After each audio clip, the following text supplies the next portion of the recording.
On this day, I was at my limit due to illness from the day before.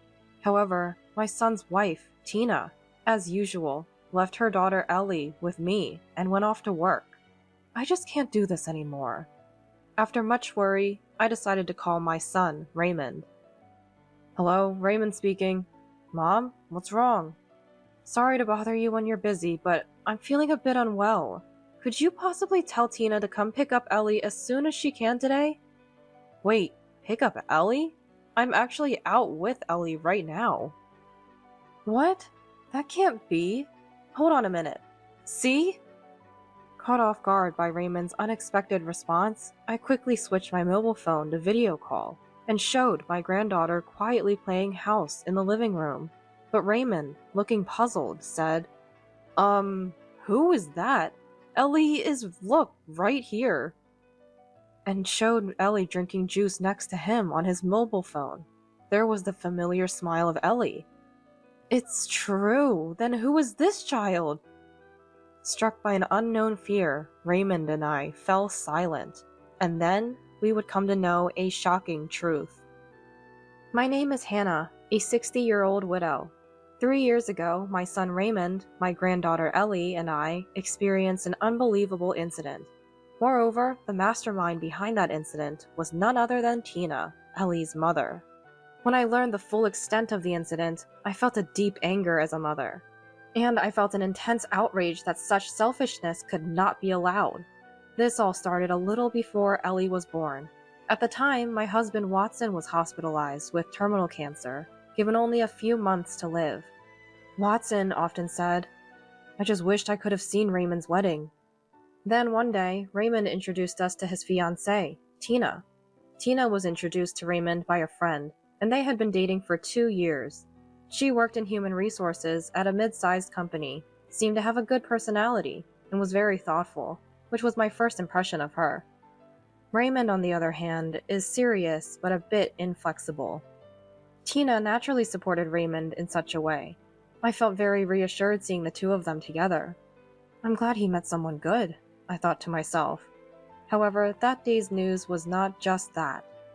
Actually, Tina is pregnant. They were going to have a shotgun wedding. It wasn't unusual, so it was a happy surprise. But that made the wedding seem difficult. Considering her condition and financially prioritizing the childbirth costs made sense. So without mentioning the wedding, I said, "That's wonderful! To hear 2 pieces of good news today makes it a very special day indeed," and congratulated them. Watson seemed to share the same sentiment, offering his blessings without any issue. But then, Raymond said something unexpected. "So, we're planning to have a simple ceremony with just the family before the pregnancy becomes too noticeable." They were planning to have a wedding in a month. A wedding? But she's pregnant, right? Is that okay? Yeah, we've talked to the venue and arranged a stress-free plan, so don't worry. Can you talk to the doctors here to make sure Dad can attend? It's close to this hospital. I was surprised that everything was already arranged. I was quietly moved by how dependable my son had grown to be. Thanks to Raymond and Tina, Watson was able to attend his son's wedding as he had wished. And a few months later, Watson passed away peacefully. Thanks to the thoughtful Raymond and understanding Tina, Watson left for heaven with the best memories. I later heard that Raymond and Tina had not initially intended to have a wedding. We weren't really interested in having a wedding. We'd rather spend the money and time on travel or things for raising kids, but we knew Dad wanted to see a wedding, so we decided to have one anyway. That was for Watson. Thank you so much. It was the best act of filial piety. And Tina, thank you, truly. Not at all. I actually enjoyed wearing the wedding dress more than I thought. It was a good memory, and I'm grateful to Watson. At that moment, I was again thankful that Raymond married such a generous person as Tina. However, that was the end of my interactions with Raymond and Tina. After Watson's funeral, they stopped visiting altogether. There were various reasons, but distance was a major issue. It took almost 3 hours one way by highway from where Raymond and Tina lived to my house. Since deciding to go to college, Raymond has been living alone, and it seems he's still living in the condo he bought new after getting a job, even after getting married. When Watson was healthy, we often visited by car, but that became impossible after his hospitalization. The problem is, I don't have a driver's license. I had no trouble getting to the supermarket for work, daily shopping, or going to the hospital, but visiting Raymond and Tina was too far. But I couldn't very well ask Raymond and Tina, who were both busy working, to come visit just because I wanted to see my grandchild. In our overly quiet, rural town, there's nothing that could entertain a grandchild. The most we could do was harvest vegetables from the garden or collect insects. However, Tina was extremely afraid of bugs. There was no benefit for them to travel 3 hours one way just to come to a bug-filled countryside.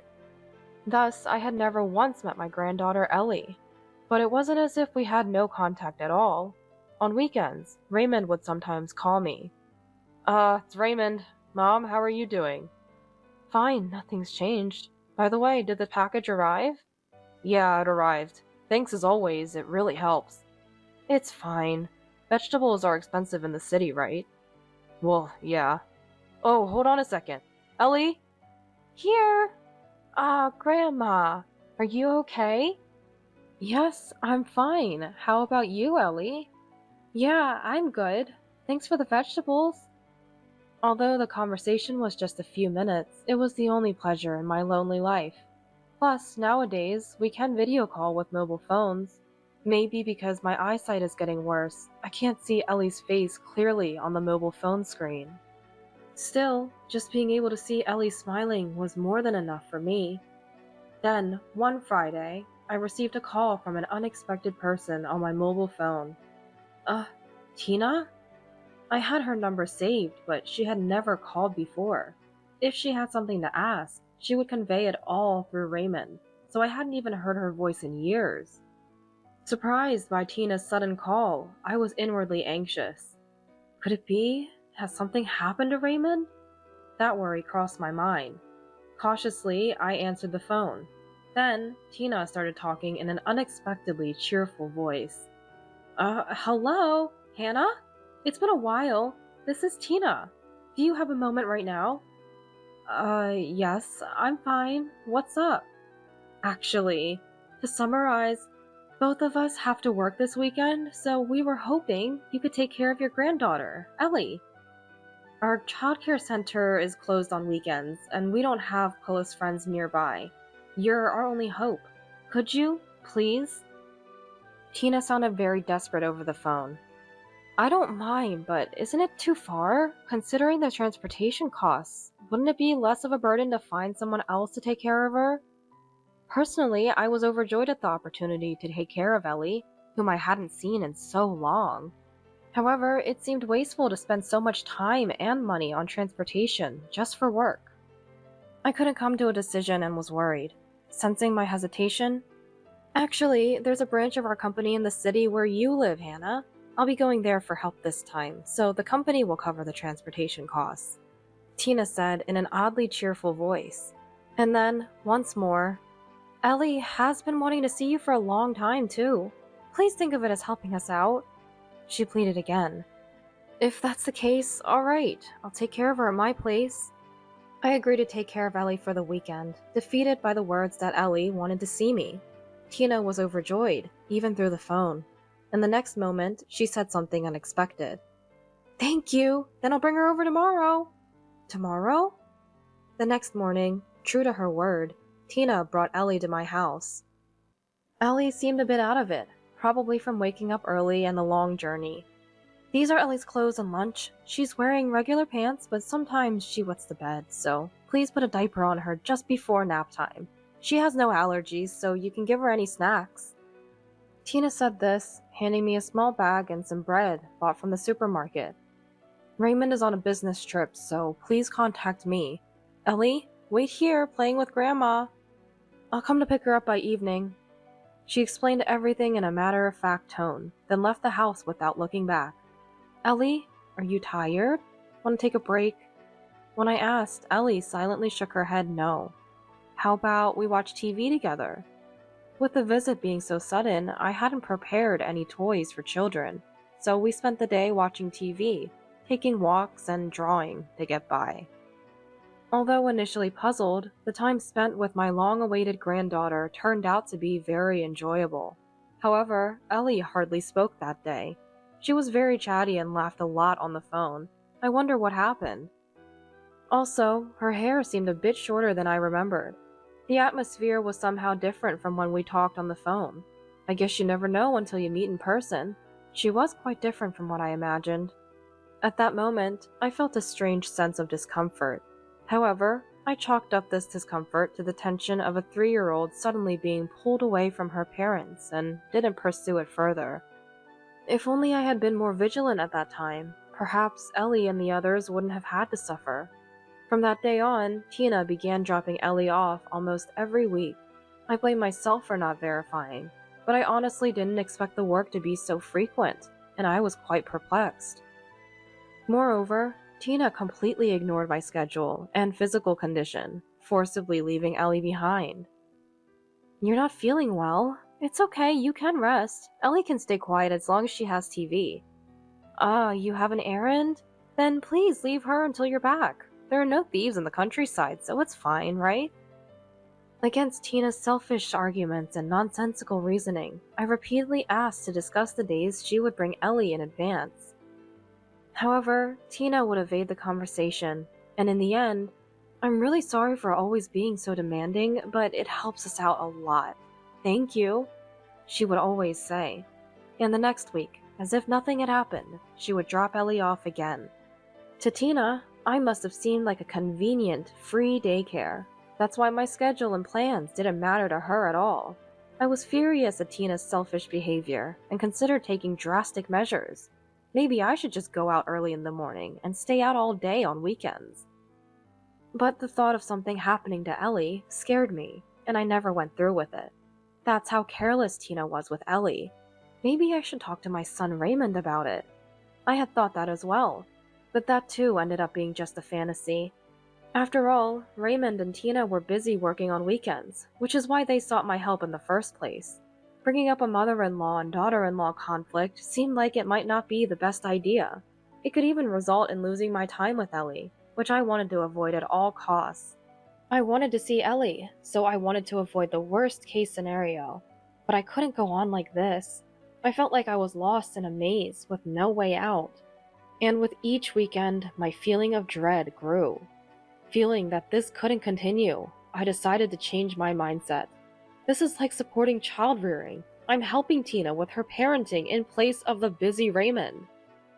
I convinced myself to think this way. It was a far-fetched idea, but it was a desperate measure when no fundamental solution could be found. Things took a significant turn about 6 months after I started taking care of Ellie. One Friday night, I was struck by a severe chill. Tentatively, I measured my temperature and found it was nearly 100 degrees Fahrenheit. I immediately called Tina. Tina? I've come down with a fever. I'm really sorry, but I can't take care of Ellie tomorrow. My apologies." "Is that so? Understood. Take care." Expecting complaints due to the sudden notice, I was surprised by her brisk response. But at that moment, I was in such physical discomfort that, despite her forceful ways, she's still a good person at heart. That's reassuring. I felt more relieved than anything, so I didn't question the brief and straightforward exchange with Tina. After hanging up, I searched through the medicine box for a fever reducer, but unfortunately, I was out of medicine that day. Ugh, just my luck. If I can move tomorrow, I'll have to go buy some medicine. To stave off the intense chills, I piled on a ton of jackets and made my way to bed with unsteady steps. Despite being so bundled up, it took a while to fall asleep due to the chill coming from inside my body. Thinking that tomorrow would be a rare day off, I didn't feel any rush or anxiety. Though my body felt heavy and painful, my mind was surprisingly light. However, the next morning, Tina and Ellie showed up at the usual time. Thinking they wouldn't come, I was startled awake by the persistent doorbell ringing. Then, with disheveled hair and looking like a snowman, I cautiously opened the front door. "Good morning. Thank you for today as well." There stood Tina and Ellie, prepared as usual, just like any other day. Is Tina suffering from memory problems? Or is this a dream? It was as if last night's conversation never happened. Everything was business as usual. While questioning my own sanity, I hesitantly asked Tina, didn't I mention it on the phone yesterday? I can't today, because I have a fever. It would be terrible if Ellie caught it, right? Confused, I reiterated to Tina that I couldn't take care of Ellie today. However, Tina said, as I've said before, it'll be fine if you just let her watch TV. And it's too late for you to be saying this now. I'll be late for work. Please take care of her. And she left Ellie at the doorstep and left. Shocked by her selfish and forceful behavior. Wait, Tina! Enough is enough! I couldn't help but yell after the departing car, but Tina didn't return. Feeling dejected, I turned to Ellie, who was standing quietly at the entrance, and said, I'm sorry for raising my voice. Did I scare you? Let's go inside for now, okay? And we went back inside. The chills had somewhat subsided, but the headache was severe. I thought about going back to sleep or buying some over-the-counter medicine, but with Ellie in the house, neither seemed feasible. By this time, lunch preparation had also become my sole responsibility. There was no way I could cook in my condition. After much deliberation, I decided to call Raymond. Hello, Raymond speaking. Mom, what's up? Sorry to bother you when you're busy. I'm feeling a bit under the weather. Could you tell Tina to come pick up Ellie as soon as possible today? Wait, pick up Ellie? I'm actually out with Ellie right now. What? That can't be. Hold on a moment. Look. Surprised by Raymond's unexpected response, I hurriedly switched my mobile phone to video call and showed Ellie quietly playing house. But Raymond, looking puzzled, said, who's that? Ellie is, look, right here. And showed Ellie drinking juice next to him on his mobile phone. Ellie waved innocently with her usual smile. I don't feel any discomfort in that appearance. It's true, then who was this child? Struck by an unknown fear, Raymond and I fell silent. Anyway, can you tell me why you're taking care of her? After a brief silence, Raymond decisively asked about the situation. I explained everything I had been told by Tina, and that I was in no condition to take care of a child due to my illness. Understood. I'll head over there right away. Just hang in there a bit longer. Yeah, thanks. Could you bring some headache medicine too? Got it. Need anything else? After this exchange, we ended the call. Clutching my mobile phone, I quietly watched Ellie continue playing house across the table. Could it be that she's not my granddaughter? Then whose child is she? The first thought that came to mind was Tina's secret child, but the idea of a secret child the same age as Ellie seemed far too unrealistic. But with a severe headache, I couldn't think of anything else. Before long, Raymond and Ellie arrived. Raymond handed me the over-the-counter medicine he had bought. I'll take care of the kids, so you get some rest, Raymond said, loading the children into the car before heading out to a nearby large supermarket for groceries. Thanks to Raymond's thoughtfulness, I was able to rest quietly in my room for a while. Glancing at the alarm clock, it was just past 2 p.m. The headache had completely vanished. Just to be sure, I checked my temperature as well, but there was nothing unusual. Good. Oh, what about Ellie? I rushed to the living room where my granddaughter Ellie and Ellie were happily playing together now. Mom, are you okay to be up now? Raymond, who was on the phone somewhere, peeked out from the back of the room, holding his mobile phone. Yes, I'm fine now. By the way, did you find out anything about Ellie? I asked cautiously, and Raymond explained what happened while I was asleep. First off, the girl is Elizabeth. She's also called Ellie by her family. She seems to have been taught that this place is her dad's grandma's house. Raymond continued to share his conversation with Elizabeth. She was a very articulate child, clearly stating her full name and her parents' names. Then, her mother's name rang a bell, so I asked more about it, and she said, My mom works at the hospital making medicine. It's right next to the childcare center. There's a bus stop with the same name as the hospital, and I can see buses and ambulances every day. She answered confidently. Amazing, right? It was hard to believe she's the same age as Ellie. And she even remembered the name of the hospital. Raymond took a sip of his coffee after saying that. Then he began to speak in a hushed tone.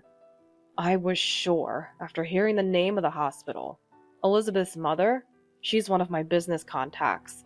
We've been acquainted for a long time, exchanging casual conversation. She mentioned that she has a 3-year-old daughter attending the adjacent childcare center. And so, probably trying to calm his nerves, Raymond took another sip of his coffee. Then I called her directly. I only had her work number, so she didn't pick up at that time. I left a message on the voicemail, waiting for a reply. So we just have to wait then. After this conversation, Raymond and I sat in silence for a while. Neither of us knew what to say, probably. Although nothing's clear yet. Tina, probably. I was lost in thought. Minutes later, a call came from Elizabeth's mother. Raymond retreated to the back of the room to talk quietly, explaining the situation. A few minutes later, after hanging up, "She's coming over now," he said. 3 hours later, Elizabeth's mother, Rebecca, arrived at our house. She seemed to have come straight from work, with a faint smell of disinfectant on her. I heard Elizabeth is here. Where is she now?" "She's tired from playing, napping in the bedroom with my daughter. Please come in." I led Rebecca to the living room table, where Raymond served coffee. Rebecca nodded politely, but sat silently without touching the coffee. I prepared a drink for myself and sat at the same table. "Thank you for coming all this way. First, let me explain what has happened so far." Raymond, occasionally checking facts with me, told Rebecca everything that had occurred over the past 6 months. At the end of his story, "I think my wife is having an affair with your husband," he said, very reluctantly. I instinctively looked at Rebecca's face, expecting her to be shocked or enraged by being suddenly called to the countryside and told her husband might be cheating. I didn't know what I could do, but I was ready to calm her down if she became upset. However, my worries were unfounded. Contrary to my expectations, Rebecca let out a deep, long sigh, very quietly. Then she said, "To think that not only did I hurt Elizabeth, but also cause trouble for Raymond and others? He's truly beyond redemption. I'm truly sorry for the inconvenience caused by my husband's infidelity, leading to such a situation." She deeply apologized. "Rebecca, please don't apologize. If anyone's to blame, it's my wife as well. Because of her selfishness, Elizabeth has been put through this." "It's not your fault at all. Besides, it might sound inappropriate, but I really enjoyed the time spent with Elizabeth, so don't worry about it." "Thank you. It's embarrassing to say, but my relationship with my husband is almost over. It all started when—" Rebecca began to talk about her husband, Sean. According to her, their marital relationship soured after Sean committed adultery following the birth of their daughter, Elizabeth. She mentioned that Sean never cheated during their dating period, but after Elizabeth was born, he cheated twice. She believed him when he said it was a one-time mistake due to alcohol, but she couldn't forgive him the second time. However, she wasn't ready to make the decision to divorce. So, she told him that if he cheated a third time, she would divorce him. Thanks to that promise, Sean stopped cheating, but we became more like Elizabeth's parents than a couple. Well, Sean seemed to want to return to a romantic relationship, but I found it disgusting and couldn't. After sharing her story, Rebecca started drinking her coffee vigorously, as if to cool herself down. Then, after gulping down about half of it, she continued, "I started feeling something was off about 7 months ago. He began coming home late from drinking parties suddenly, so I got suspicious." Rebecca said she closely observed Sean's behavior for about a month. 6 months ago, when sudden business trips and drinking parties began to occur frequently again, she was convinced of his infidelity. She immediately consulted a lawyer about divorce and hired a detective to investigate Sean's adultery. The initial investigation didn't reveal who the other woman was, so it was ongoing. But now, finally, I can proceed with the divorce, child support and compensation claims, not just for me, but I'll make sure my husband pays for continuously betraying Elizabeth. Rebecca's eyes showed strong anger and determination. Rebecca, may I ask you something? Raymond, who had been quietly listening, asked with a thoughtful expression. Yes, what is it? Most of the evidence for the adultery is in place, right? Yes, now it's just a matter of informing him and discussing it through lawyers. How about we make everything clear about the adultery here today? Huh? Surprised by Raymond's unexpected proposal, not only Rebecca, but I was also taken aback. Embarrassingly, until my mother contacted me, I was completely unaware of my wife's infidelity and that she was exploiting my mother to this extent. Raymond said, his eyes filled with sadness and regret directed at me. At that moment, I remember the discomfort I felt on the day I first took in Ellie. If only I had consulted Raymond sooner. There were numerous opportunities, but I was the one who didn't act. What I thought was for the best completely backfired. I'll never forget the regret I felt that day. It's shameful to say this now, but while Rebecca is here, I want to confront my wife. Please help me. I beg you. Raymond asked deeply, appealing to Rebecca. Rebecca appeared a bit hesitant at first. Of course, I'd be happy to help. But she readily agreed. The time that followed seemed to pass in the blink of an eye. Rebecca contacted her lawyer and the detective agency, explained the situation, and discussed the next steps.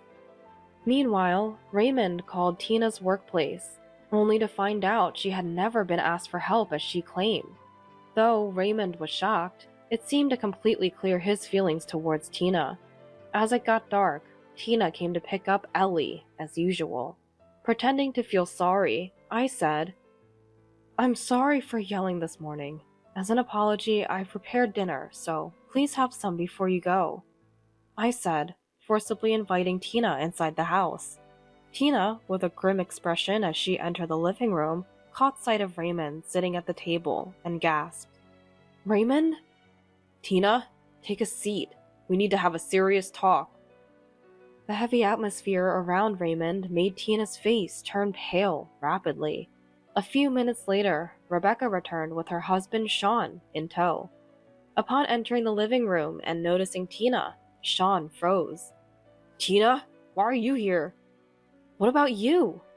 Unable to hide their panic, I coldly stated. We've gathered today to discuss Ellie.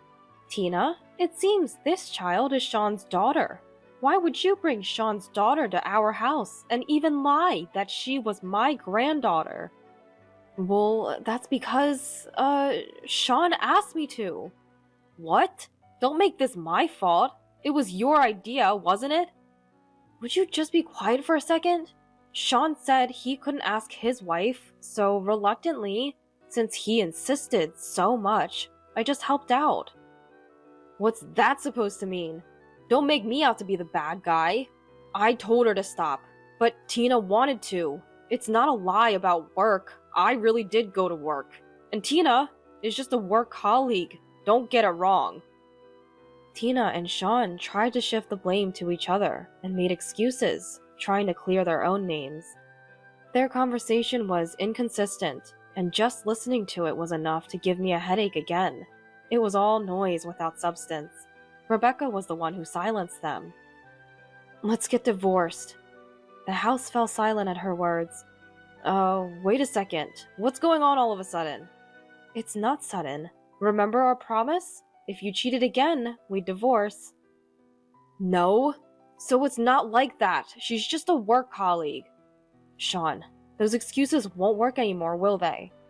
Rebecca then placed her mobile phone on the table, showing a picture of Tina and Sean kissing in a car. This can't be happening. How? How did you get this?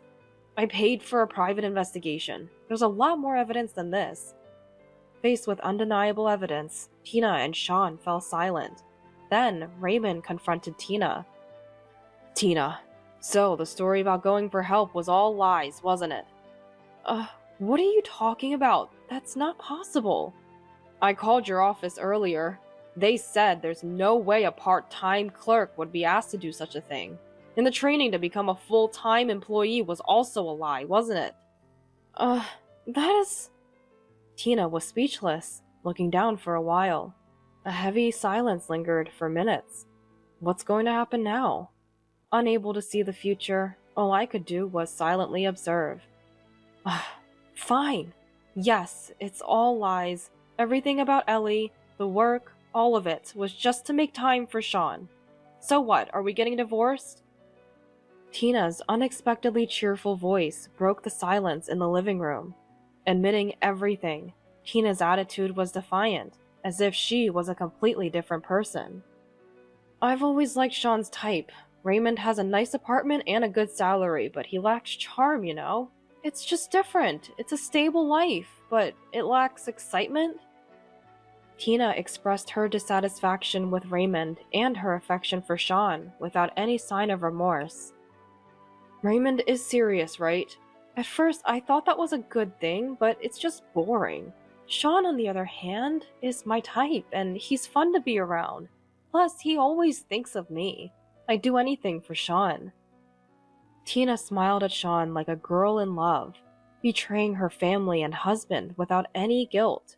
From the strange appearance, Tina thought that her marriage to Raymond was already over, and, using this discussion as an opportunity, she's probably thinking of starting a new life with Sean.